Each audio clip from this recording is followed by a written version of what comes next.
Welcome to Table Talk. We're your hosts. I'm David L. Massey. I'm Johnny T. Lester.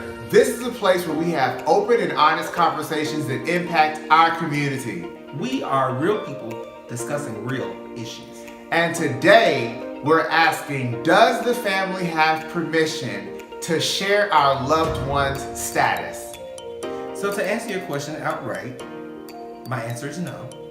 Okay. The family does not have the right to share anybody else's status about anything, especially dealing with medical issues. Mm-hmm.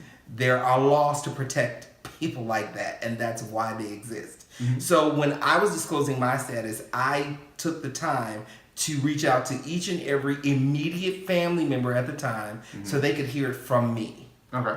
Because I thought it was important for them to hear that the person that's living with HIV is okay, not just being told that I'm okay. Right. They need to hear from me. They need to see me tell them that I'm okay, I'm in great care, I'm adhering to medication. They need to hear that from me. To hear that information secondhand may not have had the same effect. Right. Now, here's the thing that I always wonder too. When we're talking about disclosure in families, it can be a little complicated because families have multiple parts. So your family may be okay with your status. Your family may know your status. How do we start to share statuses or disclose statuses when we start adding and subtracting other people? So if you have a sibling that comes into the picture and they may get married or they may have a significant other, do we share that with them? At what point do we share it with them? Is it a big deal? Like, how does that work? I think it depends on where the person is in their journey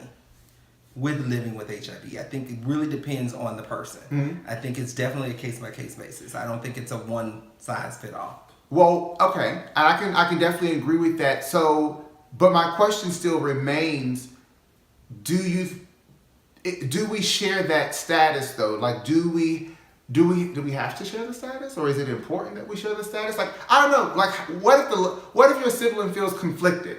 How do you ease the siblings' anxiety? How does that part, like, if they feel like I don't want to keep something from them? I mean, I'm just being honest. I just want to know. I think that we don't know what our viewers are dealing with, but I do think that there may be someone who loves and supports their brother or their sister, but they really feel conflicted because they may feel like I'm withholding something from my significant other. Right. So I think that how I did it, and because that actual situation happened to me, I was the one that shared it, not my sibling.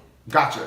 And I did it in the room with their significant other. Gotcha. So that's how the person was made aware, because I disclosed it. I didn't leave that responsibility up to my sibling. Do you think that would be a great advice to share with other people, as far as just taking ownership of your status and you tell your story instead of leaving it to the interpretation of someone else? Absolutely, because I think that you have to be, more times than none, if a person finds out and they have questions, the sibling is not prepared to answer them as you are, Gotcha. The person living with HIV. Last thing and we're out. 3 things every family member should know about disclosure when it comes to their loved one. First thing the family member should know is that the status of the person that's living with HIV belongs to them. That's good. They have to take ownership of their own status first before it can be shared with anybody else.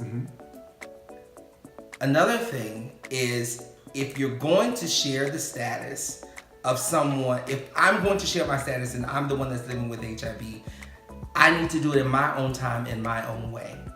Don't primp or prime. Don't kind of, well, do you think this is the right time? Or, so-and-so is coming over, do you think this is it? No, you don't want to do that either, because it adds on more pressure and it can create another stressor and a trigger to bring that person back into an unhealthy emotional state. And number 3, I would say, is if you are the person that wants to support someone living with HIV and you want the status to be shared, give them opportunities to share it. Gotcha. It's okay for you to create spaces, safe spaces, for those people to share their status where they don't feel like they are being pressured to answer questions, like they're being pressured to share their status, but that they're in a loving and open and honest space where they can share their status and have correct information to share on the other end.